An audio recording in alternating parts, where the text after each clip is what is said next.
Hello. Hiya, Hinsters. Let me just check this is working. Okay, it's working. Yes.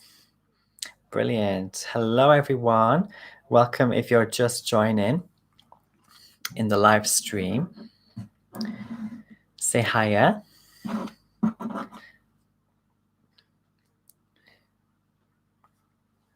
Okay. Happy hump day.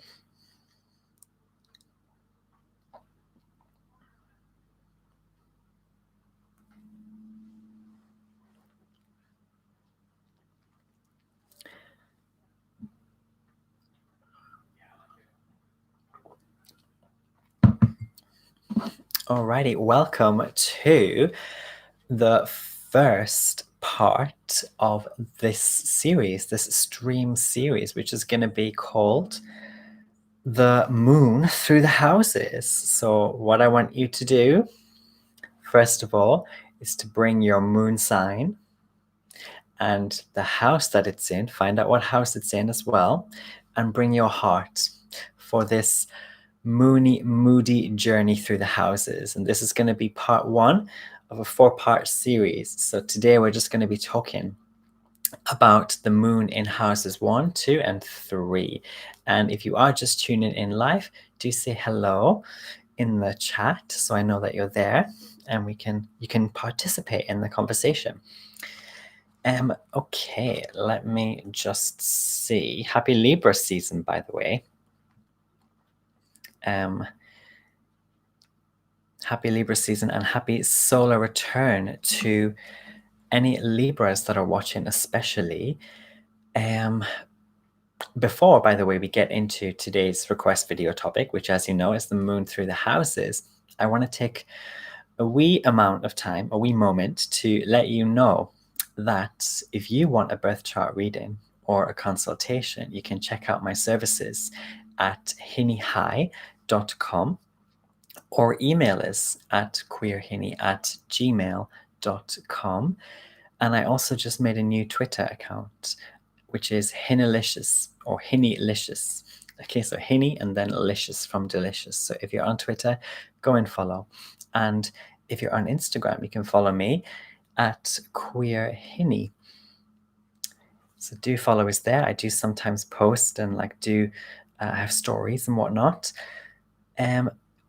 Also, before we get into the moon, all Libra season, I am doing a very, very, very specially discounted Libra sun sign readings. So if you're a Libra sun, or if you know a Libra and you want to get them a little birthday treat, drop us an email, queerhinny@gmail.com, and book this very cheap reading, which is £5. Cheap in expense, but not in quality. So it's £5 only for Libras only. So if you're a Libra or you have a Libra friend, treat yourself or treat them. Or treat both of you if you have £10. And it's a sun sign reading. So it's going to look at your chart and talk about your Libra sun, of course. But it's also going to look at any aspects that your sun is making in your chart to any other planet or asteroid or point of interest in your chart. So it's going to be really fun. It's going to be really insightful. And it's going to be like half an hour. Okay, for £5, half an hour. If you're a Libra sun or you know a Libra, get this reading, because I'm only offering these readings for Libras during Libra season. So it's going to end around the 22nd, 23rd of September. And then we get into Scorpio season. And then I'm going to be doing the same for Scorpio suns. So if you're a Scorpio, you have that to look forward to. Anyway, shall we get into the planned video for today, which is Moon Through the Houses Part 1.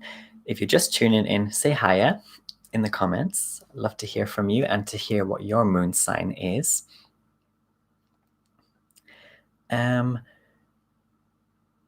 Okay, yeah, because everyone has a moon placement, so do chime in the comments with what your placement is and what your personal take on your moon placement is. And I'm going to hopefully put timestamps later for this video in the description. So if you're watching it after the fact, you'll still be able to skip exactly to where your moon sign is, if it's in the first, second, or third house, because they're the only houses I'm doing today. Otherwise, I'll be going on forever and ever. Okay, enough of that. Let's get hello, double stellium Libra, and how you doing? Happy hump day, Wednesday. It's the day of the Libra of Venus, Wednesday. Day of Mercury as well.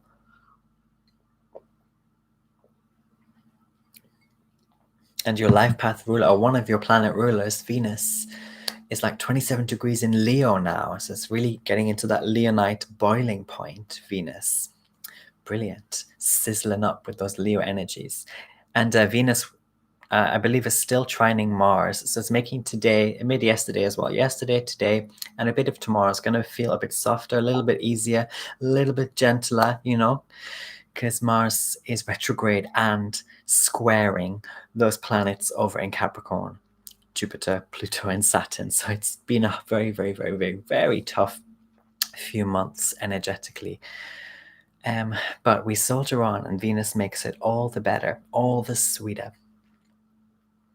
Anyway, so my moon sign, if you're interested, if you didn't know, my moon sign is Cancer. So my moon is in Cancer, and my moon is in my 12th house in the birth chart. So I'm very good, thank you. I'm very good. I had a long day. A lot of things have happened today. You know, this shadow period of the Mercury retrograde, which is coming up, by the way, if you didn't know, Mercury retrograde in Scorpio. This shadow period has introduced some things, you know, some things that need to be sorted out in the flat, in the apartment, to do with leaks and toilets and all that jazz. So we've just sort of been fixing that, working through that. And universe willing, it's all fixed to the best of our abilities in time for when Mercury actually goes officially retrograde. So just trying to tie all these loose ends up before everything really does go there. But otherwise, I'm fine. Thank you very much, my love. So yeah, do look to where your moon is and tell me where your moon in the birth chart is. If you don't know, go to a website such as astrotheme.com. This is a free website, so you can calculate your birth chart or any number of charts free of charge on this site, astrotheme.com. Calculate your chart. You do need your birth time if you want to be as specific as possible, so get your birth time as well. And thank you for the thumbs up, by the way. If you just thumbed up, please do thumb the video up and subscribe if you haven't already. But anyway, yes, use astrotheme.com to calculate your birth chart and look for the moon. It looks like it's a yellow crescent moon symbol, so it's quite easy to find. And look to the house and the sign that it's in. And then let me know in the live stream or in the comments later if you're watching this after the fact. Alrighty, so what is the moon, first of all? So in contemporary astrology, the moon is often typically referred to as representing such things as the mother. Oh, by the way, let me know if you can hear me clearly, because I told you before I have some like mic issues, so I hope it's fine today still. But yes, the moon is often typically referred to as representing such things as the mother, emotions, and who we are deep down. By the way, it's a very like drizzly day. It's evening here in the UK. It's very drizzly. It's very moony and moody. We are building up very quickly to this full moon in Aries as well. So it's a perfect day to talk about the moon. Hiya, Mary Iced. Thank you. Thank you. I'm glad you can hear as well. That's good. I don't need to buy a new mic just yet. Great. It is often, therefore, the moon used in psychological astrology quite a lot as a representation of your shadow side. And the moon is sometimes used in these psychological interpretations to explain the individual's relationship to the biological mother. So, you know, you're this way, looking at your moon because of your mother and your relationship with your mother and all that jazz. So the moon is very important for psychology in astrology. But the moon also represents how the individual reacts and how this individual takes responsibility. So it's about reactivity, and it's also about responsibility. And it's even about how you or how the individual is in private. So kind of like shadow side again, right? How you are in private. So you can see there's this opposition to the sun in astrology. The sun is like your radiance and your illumination of people and things, and complimenting things and commending people and commending things and being out in the open in the public. That's the sun. Whereas the moon is often quite opposite, quite solitary or wildly alone or reflective, introspective, and private. And what I found through my continued astrological studies is that the moon is also about reflection, which may be an emotional reflection back at something sent our way. So basically, an emotional reaction, which could also, however, more broadly be about the deep reflections that we have on ourselves and our inner world experiences. So the moon very much is this archetype or god or planet of these inner world reflections. As well as this, the moon, which moves the fastest actually through the skies, and therefore the fastest through the zodiac signs, is actually about reception of information. It's about fast intuition and the absorption and the riding of all these energies that are going on around you, like locally and immediately. So, in that sense, Mercury and the moon are really similar. And I'm finding Mercury and the moon are often confused when looking at astrology and the birth chart, and they're often associated with houses confusingly. But actually, the moon is the fastest moving planet. We call it a planet. It's not scientifically a planet. We get it. It's a luminary, but it's a planet, basically, in astrology. But anyway, in this sense, our moon placement, just like our Mercury placement, is in fact very important when understanding how we are intelligent. So the moon's also about intelligence. While Mercury helps us learn or receive through different styles, like kinesthetic, sort of through hands-on approach and like visual approaches through reading and watching, the moon helps us learn or receive through emotional intelligence and that proverbial gut instinct. And the moon also represents, to some extent, our wild side, our deep desires and our true needs. So it really also has this sort of wild magic, and not often talked about actually, but this wild magic and pagan sort of side to it. That's the moon as well. Let me take a look at the comments. Okay, Double Stallion, your moon is in the first house, conjunct your Scorpio rising. Wow, beautiful.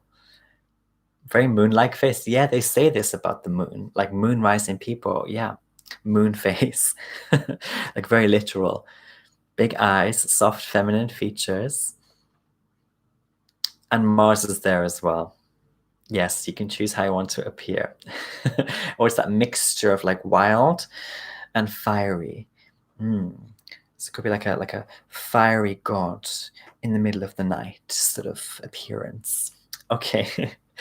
And in this part of this Moon Through the Houses stream series, I'm gonna introduce you to just my take on what the houses are, just for anyone, because you might not know what we mean by houses in astrology. I get that it can be like confusing, like what? Signs, planets, and now you're talking about houses.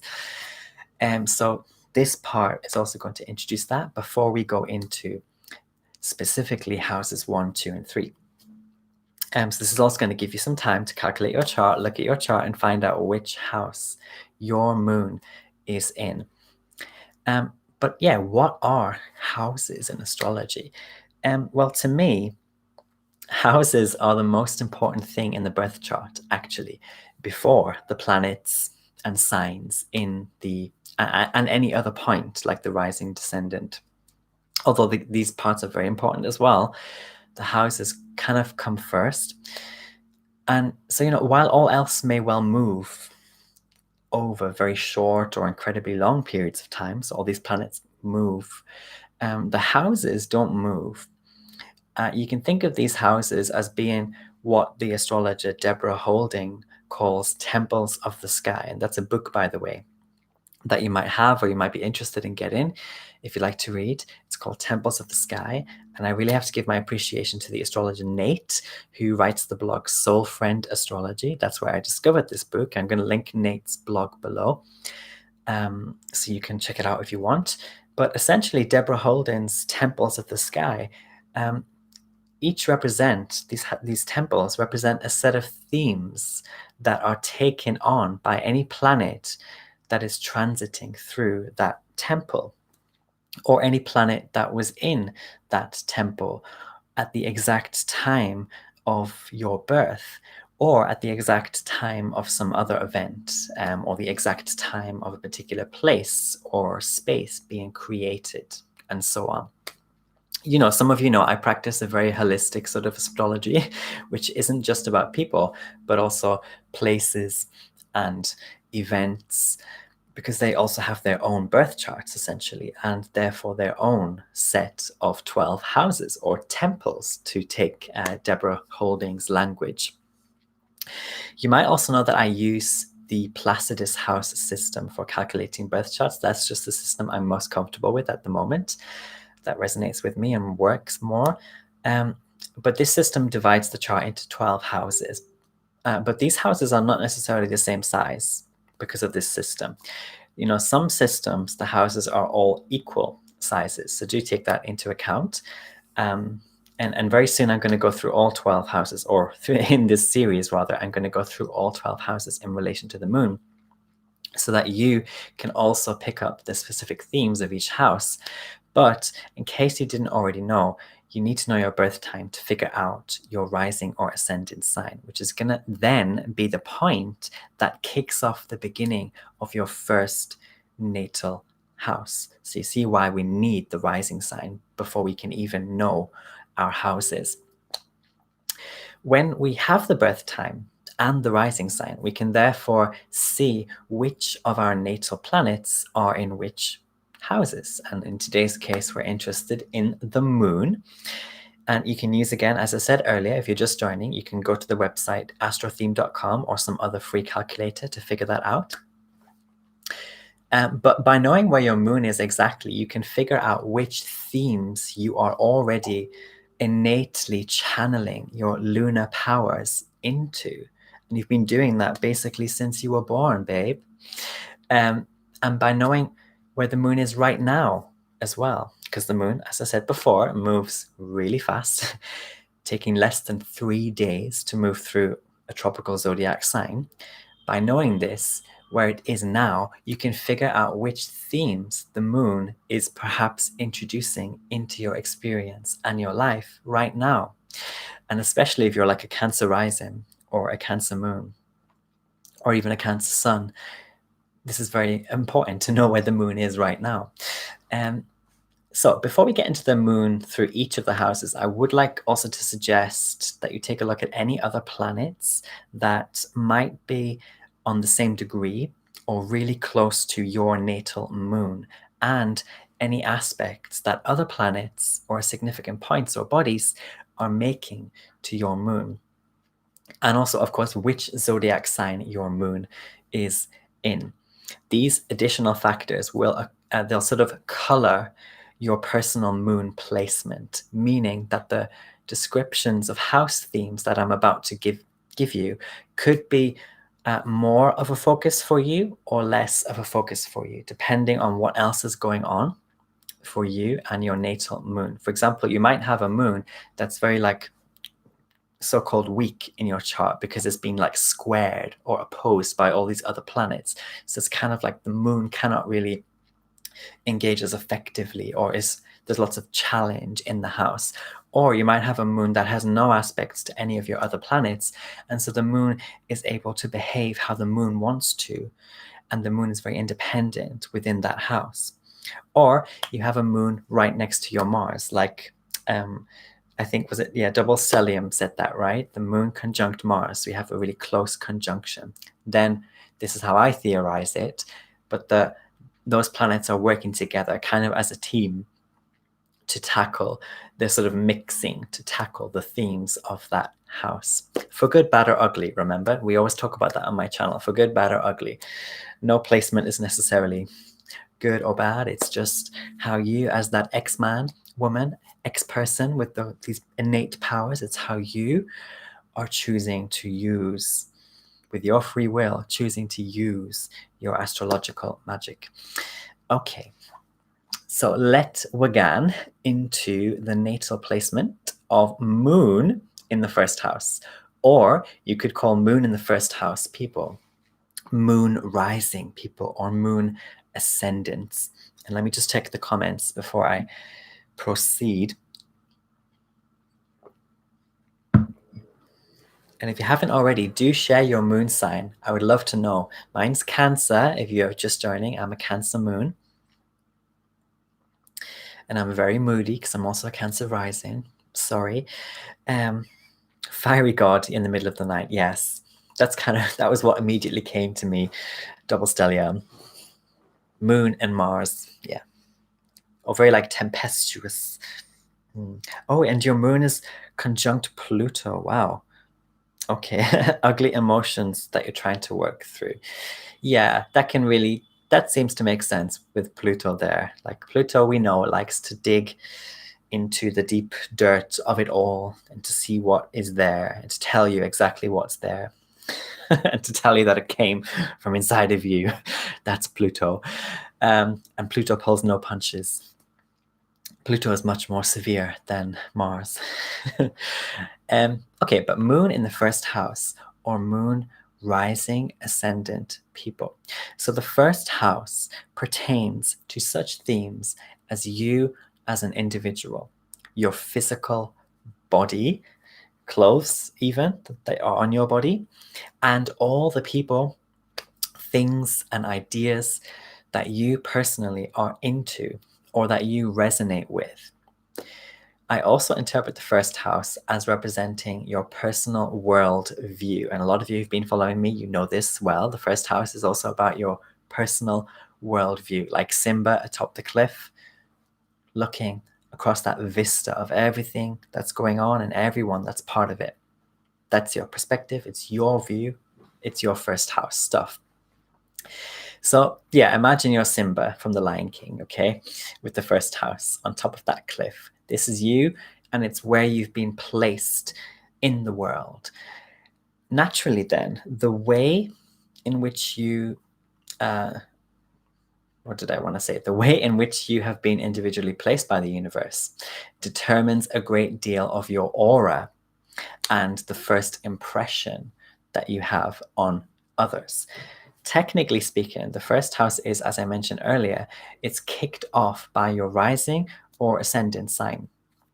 They're the same thing, by the way, rising, ascendant. And so it's therefore the keyhole, really, through which we are about to see the rest of your birth chart. And when you're reading and learning about your birth chart, that's the first point. That's where it's all kicking off. It's the first window, if you like, or the first door.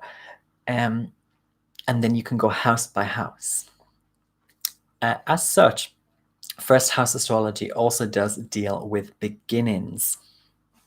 So if you have the moon here, you may appear somewhat watery, not too much different to Cancer rising people. But you might also have a certain wildness about the look of you. You take care, probably, of your beginnings, anything that you begin, or beginnings are something that you really cherish, and all that you are personally into is also cared for deeply. And while you may not wear your emotions on your face as the Cancer rising might, your reactions to people and things may be easily read on your face and body, because remember, the moon is about your reactions. So when someone says something to you or does something to you, it's hard for you, if you have moon in the first house, especially if it's conjunct your ascendant, it's hard for you to stop your reaction, emotional reaction to what's said or done from showing, from coming across. So keep that in mind. And also you are, as an individual, a carer somehow and a responsible person somehow. You are constantly receiving information that's based off vibes. So not books or Google, just vibes. That's it. And also auras and feelings. This is how you're learning a lot, because you have the moon in the first house. The moon is the fastest moving planet. It's the most receptive and most engaging planet. And so it's taking so much information and intelligence in for you from vibes. And feelings as well, auras, feelings, vibes. And this could make you quite private. Or even if you're like a very public person, it could make you seemingly more receptive and calm. Like you could be like a celebrity with this placement, but like in an interview or whatever, you might still come across, although you're really famous, you might still come across as quite calm and quite passive, receptive, sort of drawing in rather than like shooting out.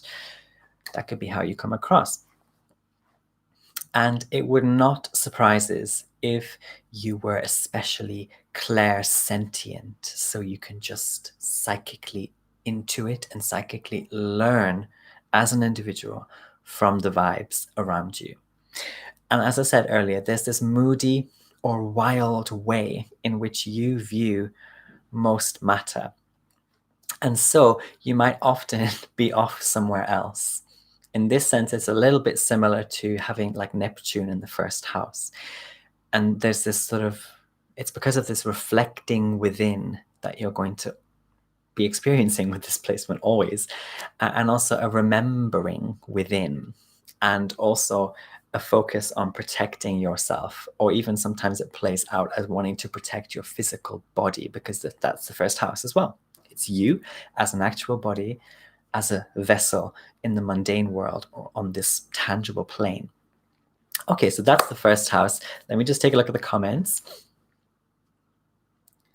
Moon in first house shows a lot of emotion on its face.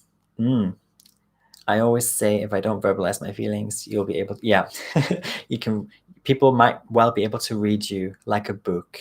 They say something and you didn't like it inside, and they already kind of know you didn't like it inside because they read your face. Yeah, exactly. And your moon, double stellium, trines your Saturn. Okay, that's good. Is that right? Your moon, right? Your moon trines Saturn. Perfect. Yes, there's possibly going to be that stabilization, because the trine is, it's that given sort of energy. It's that gift energy. That's how I interpret it. And the thing with trines is that it's something you can do so naturally as well from birth. You don't need to make any effort. The only thing you need to watch out for is that you take it for granted, or that you just take it for granted sometimes. That can be what happens with the trine. It depends how strong the trine is. But it's a given. It's a great energy. Great. Some examples then of moon rising or moon in the first house people that I love, and I've mentioned on my channel, at least some of them a lot. Nelly Furtado. So Nelly Furtado, I'm a Nell star. She's my favorite artist ever, hands down, full stop, eternally. Nelly Furtado, who has her moon 12 degrees in Capricorn. So she's a Sagittarius rising, but she has the moon still in the first house in Capricorn. And then we have Avril Lavigne. And hopefully you can totally see this when you just look at pictures of Avril Lavigne. Like, yeah, you get the wildness, you get the moodiness, you get that certain mysterious je ne sais quoi. No, je ne sais pas. Whatever the French phrase is. Avril Lavigne, yes, 7 degrees in Scorpio as well, her moon. And then this was an interesting one that I found, but Amy Lee, does anyone know Amy Lee from Evanescence? I'm quite old now. I'm like 30, so I remember Evanescence, and I was quite into Evanescence. But you might know Amy Lee. If you don't, just Google YouTube Evanescence and look at their videos, especially where you see her performing in those videos. And she's a moon rising person, and she has 0 degrees Leo as well. So you get the drama, the fixed drama and fire of Leo. Hiya, if you're just entering, join us all. All the Hinsters are welcome today on Hump Day. Give the video a thumbs up and let me know your moon sign. I haven't done moon in the 5th house, no. Today, my love Ben and Jerry's, we are doing the moon in the 1st, 2nd, and 3rd house, because I take a wee while when I do my vids, so I'm trying to partition this series into 4 parts. And then, I guess, 5th house is going to be part 2. So when I next do a stream, Ben and Jerry's, that's going to be specifically for you and your moon placement. But today, just 1st, 2nd, and 3rd house. But do watch this back as well, because I talked about what houses are in general and a little bit on the moon in general. If you're interested, you can watch this back. All right, so that was moon in the 1st house, or moon rising. Yes, you can definitely see the moon in the 1st on Amy Lee's face. Absolutely. And can you see the Leo energy, that Leonite drama as well? And it's 0 degrees as well. So it's a very fresh Libran energy. If we are to believe astrotheme.com, by the way, that's where I get all of my data from currently. So that's where you need to go if you want to confirm. Okay, moon in the 2nd house. Let's move it on into the 2nd house. So let's have a sip of water. Does anyone have a beverage? I hope you have a beverage, because this can sometimes be a long one, right? A bit of a journey. So get a drink, hydrate. Tell me what you're drinking. I'm just having water today. I've had too much tea today, too much caffeine. So the 2nd house. The 2nd house is in a person's natal chart pertaining to such themes as what is coming toward you. That's kind of how I'm coming to interpret this house, especially things like money or materials or possessions, and also opportunities. So it's not always like a physical, tangible thing.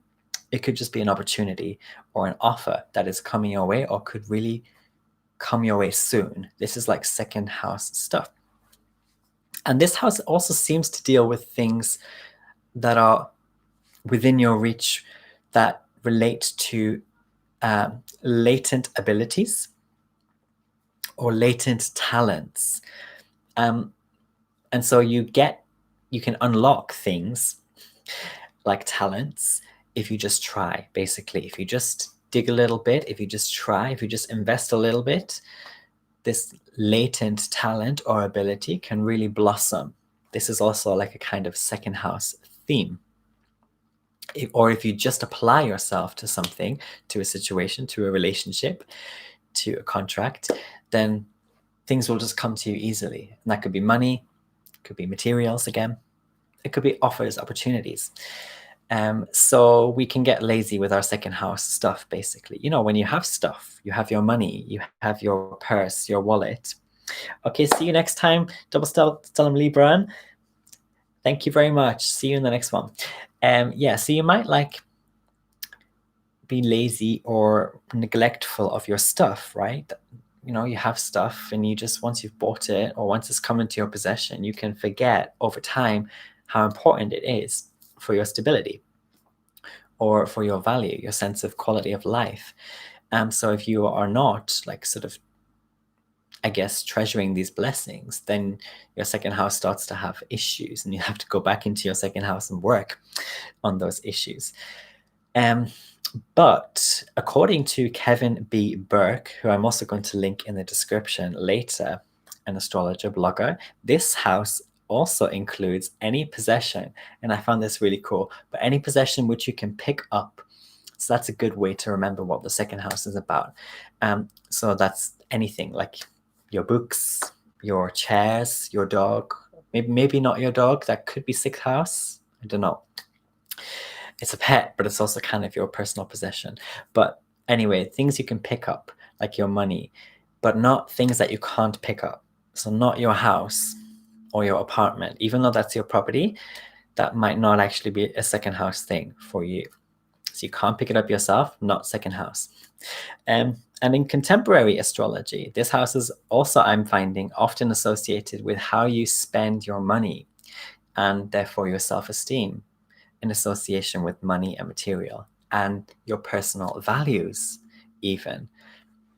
So if you have the moon in this house, perhaps you are a very reflective person on your personal assets or on what is just coming your way. So again, there's this lunar reflection all the time for you on what's coming your way. And perhaps you're very private about this as well. You easily sense if you're actually going to get the payment or not, or if the opportunity is actually coming or not. And essentially, I think there's this emotional intelligence that you're using to know for sure if something worthwhile can be attracted or received. I really get the image, if anyone does tarot or is into tarot, of the Queen of Pentacles card in the Rider-Waite deck, which has the queen sat in a chair with the head down and waiting with a pentacle, either having just received the pentacle or just ready to give. But there's a sense of you have to approach the queen. The queen's just waiting there, but it's all there. It's all ready and there for you to just take or to be given. So it's kind of that, it gives me those sort of vibes, the second house. Yeah, so perhaps you're very private about your second house stuff, but also you have this intuition about your second house stuff. And the moon in this house may well attract relatively easily for you the things that you need, like money for yourself. Or you might be able to attract through deep, true desire. So using your lunar magic alone, you can attract things that you want for your second house, like money. And there could be, for some of you with this placement, deep attachment to money and dependence on these opportunities. And the highest comfort for you could be found in the security that money, material, and opportunities seem to provide. Perhaps you take great care of your values even, or you're very sensitive about these values, and maybe even harboring grudges or deep pain when these values are offended or threatened somehow. And in traditional astrology, I'm finding, and according to Sue Ward, who again I'll link below in the description, the second house also pertains to your personal wealth or poverty. So wealth and poverty is a big concern in the second house. And so having the moon here, perhaps you experience a great deal of reflection on and attachment to the outcomes of wealth or poverty. So basically someone who's very emotional about whether they're going to become rich or whether they're going to be poor, or fearing even. The moon is sometimes associated with fears or your shadow side. So there could even be, with this placement, like fear of being poor, but even sometimes fear of being rich. Like what could abundance do to you, and a kind of fear of abundance, if that makes sense. Yes, so let me just check. Okay, we're all good for time. Yeah, and also talents and skills belong here, as I said, in the second house. So you might put a lot of your power, energy into nurturing these second house things, talents and skills. Alrighty, some examples of people who have their moon in the second house include Beyonce. Yes, Beyonce has the moon in the second house at 20 degrees Scorpio. And Princess Diana of Wales had this placement at 25 degrees Aquarius. And Christina Aguilera, oh yes, 14 degrees in Taurus. And they're all actually, I didn't plan this, but they're all examples of fixed moons in the second house as well. So that could be really good. Could be really good if you fixate that lunar energy on second house stuff, because that could mean loads of money coming in for you, loads of opportunities and offers coming in for you, loads of abundance and materials coming in for you, so long as you fixate that drawing in lunar energy.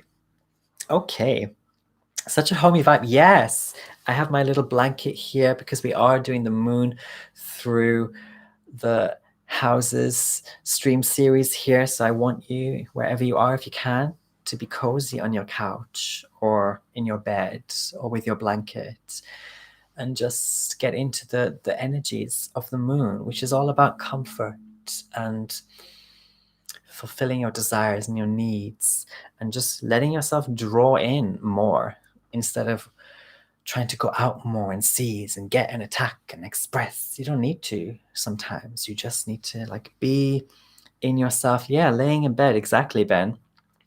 Exactly. Just laying in bed, letting shiz come to you. And isn't that such a second house thing as well? So appropriate to talk about the vibes of comfiness and hominess as we just finished the second house.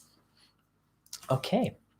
Let us then, if you are just tuning in, let me know your moon sign and which house your moon is in.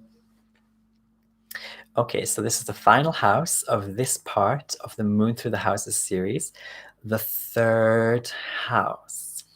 Now, the third house, again, according to the astrologer Nate, who I mentioned earlier in this video, is in traditional astrology, the so-called joy of the moon. And I loved this when I learned this. I was like, wow, isn't that amazing? I didn't know until recently that planets had a joy. Like I knew that signs, I knew certain planets were exalted or in detriment or would fall, or were at home in certain signs.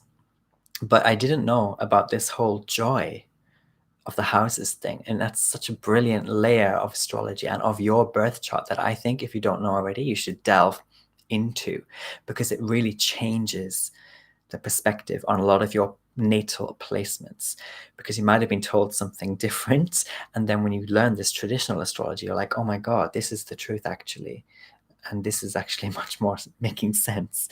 But anyway, in traditional astrology, moon in the third house, the moon is in joy in this house. And so yeah, when I got into astrology, I definitely didn't associate the moon with the third house, since so much contemporary astrology that you can find couples the third house with mercurial and Gemini themes. So you often find videos, and I've been guilty of this in the past as well, but you often find videos that are aimed at, third house people, but also aimed at Gemini and Mercury, as if it's going to apply exactly for all three of those things. But they're not the same. I'm finding they're not exactly the same. And so, these things are usually things like how you personally relate, Gemini and Mercury, how you personally relate, and short trips and like hands-on skills. So the second house was like innate skills, and then the third house is kind of often interpreted as skills where you actually put your hands to it, or you actually get mentally stimulated by something. So it's more like hobbies often, the third house, perhaps. But really, it's the moon that loves to be here and not Mercury. This is just my developing interpretation. It's actually the moon who loves most to be here, because the third house represents what Deborah Houlding calls lateral contemporaries. And I love this term. I'll say it again. Deborah Houlding says lateral contemporaries in the third house. That's a third house theme. So in other words, all the people immediately around you, such as your roommates, your colleagues, your next door neighbors, downstairs, upstairs neighbors, people on the street, anyone around you immediately. It's from these lateral contemporaries that you, with the moon here, especially learn from and by whom you're especially affected. And you may well be often somehow caring for with the moon here, or having to react to those people a lot of the time. And you might even feel that you always need these people because the moon is very needy and what's that word? Not greedy. What's that word? Is it avaricious? Is that the right word? So not greedy, but like ravenous or avaricious. Can't speak. That word, which is like you just can't stop. Not glutton or greed, but like has a good appetite. Okay, and that's the moon as well. And so you might find that you need people a lot of the time that are immediately around you, and also that you're experiencing a great deal of detachment to your locality, or to your immediate family even. This house is sometimes called the house of your tribe, or the house of just basically people around you on the day-to-day. But because the moon represents a particular power that sort of draws these things in, you may well attract people in your vicinity even if you don't intend for it. So remember, the moon is not always you intending consciously to manifest. It's also a very unconscious part of our powers that is drawing in. And so in your third house, it's drawing in probably people you don't want to draw in your immediate vicinity. And these nearby people might sense your passivity or receptivity, or like your responsible quality. They might sense these qualities within you when they're just around you, and that's why they stick around. That's why they're drawn to you. But this third house, local relating, is also about everything. So not just people, but everything. And so you might be hypersensitive to the places, spaces, and objects around you, as well, of course, as learning a lot simply from the vibes or the atmosphere that exists around you. And in traditional astrology, I'm finding this does also pertain to siblings, the third house. So perhaps you are extra caring, if you have any siblings, extra caring for and responsible of your siblings. And or you treat people immediately around you as though they were your siblings. Isn't that fun? But anyway, that's the third house. And some examples of the third house include Fergie, the artist, who was a member of the Black Eyed Peas, you might know, at 12 degrees Libra in her third house, 12 degrees Libra. And Frank Ocean has this at 20 degrees Capricorn. And Boy George, 2 degrees Cancer. So think about those energies. And those energies, actually, again, I didn't intend for this, but those energies are all cardinal energies. So cardinal just meaning initiating or beginning, or sparking things, or leading, that sort of energy, convening sorts of energy. Okay, yeah. Libra, Capricorn, and Cancer. All right, so that is going to conclude the first part of this Moon Through the Houses stream series. Thank you very much for tuning in. And if you haven't already, share in the comments where your moon is, especially if it's in the first, second, or third house. I want to know your experience. And also, how close do you feel to your moon? When you read descriptions and hear descriptions about your moon, how much resonates for you? And if there's not much resonance, maybe look at your birth chart and see what else is going on there and what can you add to the conversation about your moon. Before I go then, I would also like to tell you that today I made a new Twitter account. So if you're on Twitter, do follow me at Hinnylicious. So Hinny and then licious as in delicious, Hinnylicious. I don't have any followers right now, so do give me a follow.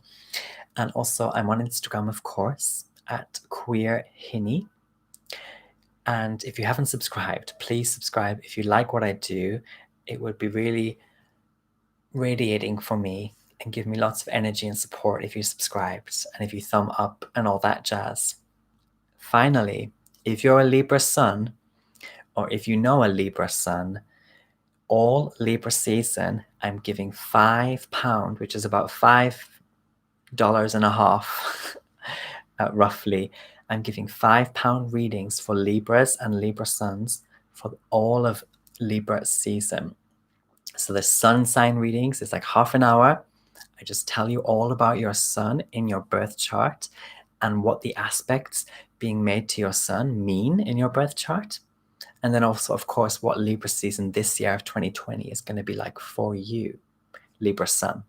If you're not a Libra sun, maybe you have a parent or a partner or a friend who's Libra who you want to buy a nice, cheap, not cheap quality, but cheap cost, a nice, cheap gift for this Libra season. Contact me at queerhinny@gmail.com to inquire, and we'll get your little gift booked right away. Treat yourself. Generally, though, if you want a birth chart reading, like a general one, or if you want just me to answer a couple questions about your chart, check out my website, hinnyhigh.com. Look at my services and see if any appeal to you. Even if not, you can email me. Maybe I haven't described something you want, but I could still possibly help you. Get in touch. And if I still feel like I'm not the one that can help you with your reading, I know quite a few readers now who might be more up your alley or your cup of tea, so I can forward you to a better reader who can help you with your particular request. So don't be afraid to get in touch. And I do, of course, my 9-card Life Path Tarot readings, which is a combination of tarot and your birth chart. It's about an hour, and we answer whatever question you have using tarot and your birth chart. It's a very, very insightful method, and I really like to use it to talk about your life path and your direction, and especially for those who feel lost and want to get back on that life path, or who want to unlock or remember their innate astrological power. So if you're interested in any of that I just described, contact me at queerhinny@gmail.com. Thank you, my lovely Hinsters. I will see you maybe tomorrow for part 2 of this Moon Through the Houses stream series. Lots of love and the best of wishes always. Take care.